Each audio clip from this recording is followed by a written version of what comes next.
ధర్మవరంలో ఒక అద్భుతమైన యాత్ర బయలుదేరుతుంది. ఈ యాత్ర సుపరిపాలన యాత్ర. ఎవరి కోసం చేస్తున్నాం? పూజ్యులు భారత రత్న అటల్ బిహారీ వాజ్పేయి గారి యొక్క శత జయంతి సందర్భంగా మనం ఆంధ్రప్రదేశ్ యావత్తు ఆయన యొక్క విగ్రహాలే పాటు ఆయన యొక్క వాణిని కూడా ప్రజలకి వినిపించాలనే గొప్ప కార్యక్రమాన్ని మనం తీసుకోవడం జరిగింది.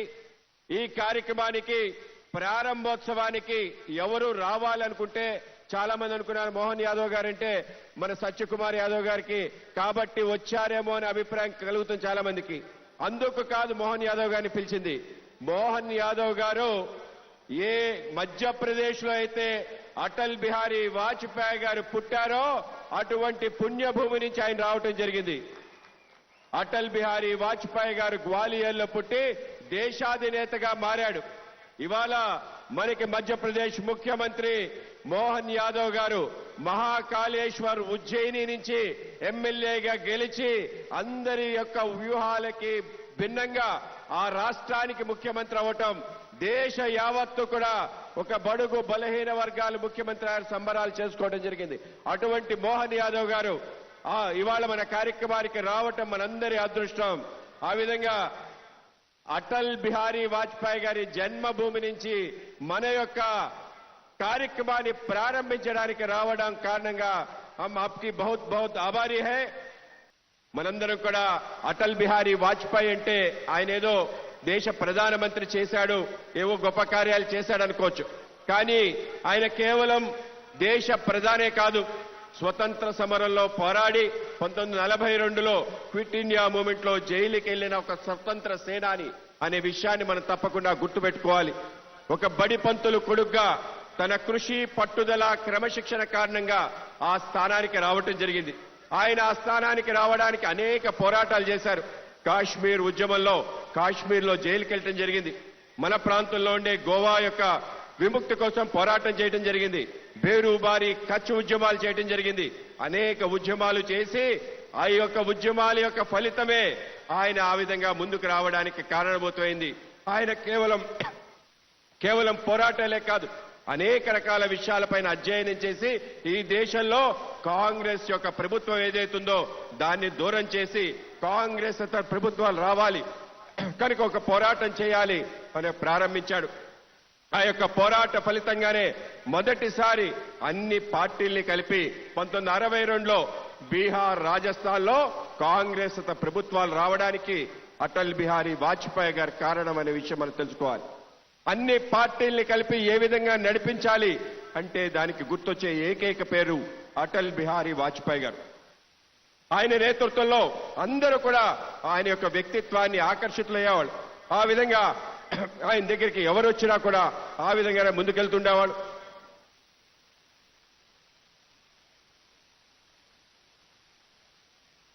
ఆ విధంగానే ముందుకెళ్తుండాలి. అటువంటి గొప్ప వ్యక్తిత్వం అటల్ బిహారీ వాజ్పేయి గారి.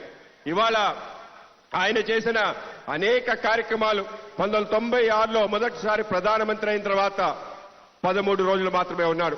98లో ప్రధానమంత్రి అయిన తర్వాత 13 నెలలే మాత్రం ఉన్నాడు.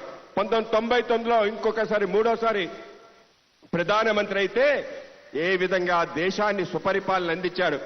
ఒకటి కాదు, రెండు కాదు, 27 పార్టీల్ని కలిపి ఆయన ఏ విధంగా నేతృత్వం వహించాడనేది ఇప్పటికీ కూడా ఇతిహాసంలో ఒక గొప్ప చరిత్ర.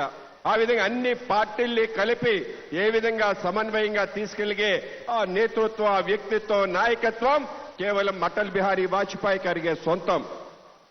ఆ విధంగా అటల్ బిహారీ వాజ్పేయి గారు అన్ని పార్టీల్ని కలిపి ఏ విధంగా తీసుకెళ్తున్న స్ఫూర్తి ఏదైతుందో సమైక్యతా స్ఫూర్తి, మన యొక్క కోఆపరేటివ్ ఫెడరలిజం కి ఆయన నిలువుటద్దం. కనుకనే ఆయన యొక్క ఏదైతే సుపరిపాలన యాత్ర ఇక్కడ చేయాలనుకున్నామో ఆంధ్రప్రదేశ్ లో కూటమి ప్రభుత్వం ఉంది. ఇవాళ నారా చంద్రబాబు నాయుడు గారు ఆధ్వర్యంలో తెలుగుదేశం, పవన్ కళ్యాణ్ గారి ఆధ్వర్యంలో జనసేన, అలాగే భారతీయ జనతా పార్టీ 3 పార్టీల యొక్క కూటమి ఉంది. కనుక ఈ రాష్ట్రంలో ఈ యొక్క కార్యక్రమాన్ని కలిసి చేయాలి నాకు ఆలోచన చేసి మన ముఖ్యమంత్రి గారిని అడిగితే ఆయన దీనికి స్వాగతం పలకటమే పాటు అందరికీ కూడా చెప్పడం జరిగింది. అందరం కలిసి తప్పనిసరిగా అటల్జీ గురించి తెలుసుకోవాలి. అటల్జీ యొక్క వ్యక్తిత్వం మనందరికీ స్ఫూర్తి ప్రేరణగా ఉండాలి. ఏ విధంగా ఈ దేశానికి సంబంధించిన అన్ని అభివృద్ధి కార్యక్రమాల్లో ఆయనే మూల విరాట్ అనే విషయాన్ని గుర్తుంచుకోవాలి. ఈ రాష్ట్రంలో దేశంలో రైతులు ఆత్మహత్యలు ఆపేయాలంటే అది అటల్ బిహారీ వాజ్పేయి గారి యొక్క కారణమే. ఆ రోజు పనికి ఆహార పథకాన్ని పేదలందరికీ అందించే విధంగా పని దినాలు ఇవ్వటం కారణంగానే ఈరోజు పెద్ద ఎత్తున రైతు ఆత్మహత్యలు ఆగాయి. రైతుకి క్రెడిట్ కార్డు ఇవ్వటం కారణంగానే రైతులు బ్రతికారనే విషయం.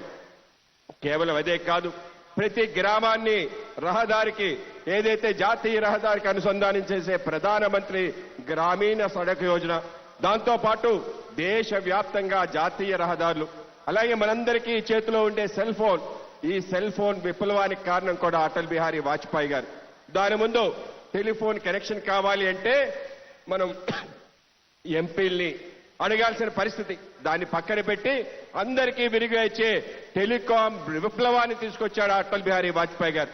దీంతో పాటు అందరికీ గ్యాస్ కనెక్షన్ ఇవ్వాలి, ఆన్ డిమాండ్, ఎవరైతే అడిగితే ఇవ్వాలి అని చెప్పి ఇవ్వటం జరిగింది. ఇంకా ఈ దేశాన్ని శక్తిశాలి దేశంగా నిలిపే విధంగా పోఖ్రాన్లో అణు విస్ఫోటనం చేసి భారతదేశం ఒక శక్తిశాలి దేశంగా నిలిపిన వ్యక్తి అటల్ బిహారీ వాజ్పేయి గారు. కనుక ఇన్ని గొప్ప విషయాలు చేసిన అటల్ బిహారీ వాజ్పేయి గారిని మనం తప్పనిసరిగా ఆ విధంగానే చూడాలి, ఆ విధంగానే మనం ముందుకు తీసుకెళ్లాలి. కనుక ఆయన యొక్క ఏదైతే శతాబ్ది ఉందో, ఆయన యొక్క శత జయంతి ఉందో పెద్ద ఎత్తున చేయాలి. ఆయన స్ఫూర్తి మనందరికీ కలగాలి.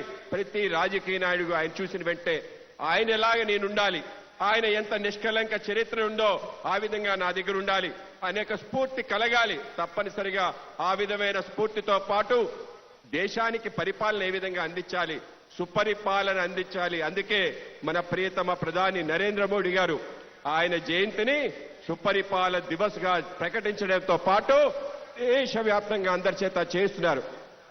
కనుకనే ఈ యాత్రకి సుపరిపాలన యాత్రని పెట్టి పెద్ద ఎత్తున ఆయన యొక్క విగ్రహాలు, కేవలం విగ్రహాలంటే వేలం వెరిగా పెట్టాలని కాదు, జిల్లాకు ఒక విగ్రహం పెట్టాలి. తప్పనిసరిగా దాన్ని ఆలనా పాలనా చూడాలి. ఆయనకి సంబంధించి చరిత్ర ఇక్కడ రాయాలి. నేటి తరానికి అటల్ బిహారీ వాజ్పేయి అంటే తప్పనిసరిగా తెలియాలి. కేవలం అటల్ బిహారీ వాజ్పేయి గారు కాదు, ఆయన స్ఫూర్తి పొంది నరేంద్ర మోడీ గారు చేస్తున్న అనేక రకాల జనరంజక కార్యక్రమాలు కూడా ప్రజల్లోకి తీసుకెళ్లాలి.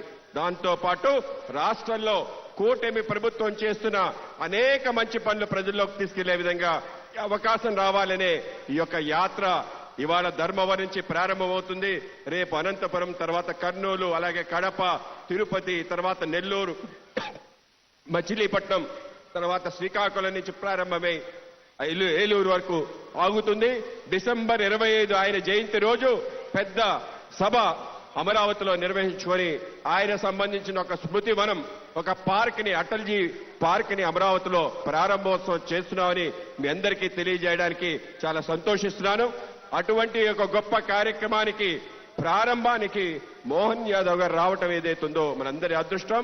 కనుక ధర్మవరం నుంచి వాళ్ళ ధర్మ రథం ఈ యొక్క బస్సు యాత్ర బయలుదేరుతుంది. విచ్చేసిన మీ అందరికీ మోహన్ యాదవ్ గారికి మరొకసారి ధన్యవాదాలు తెలియజేసుకుంటూ భారత్ మాతా కీ, భారత్ మాతా కీ.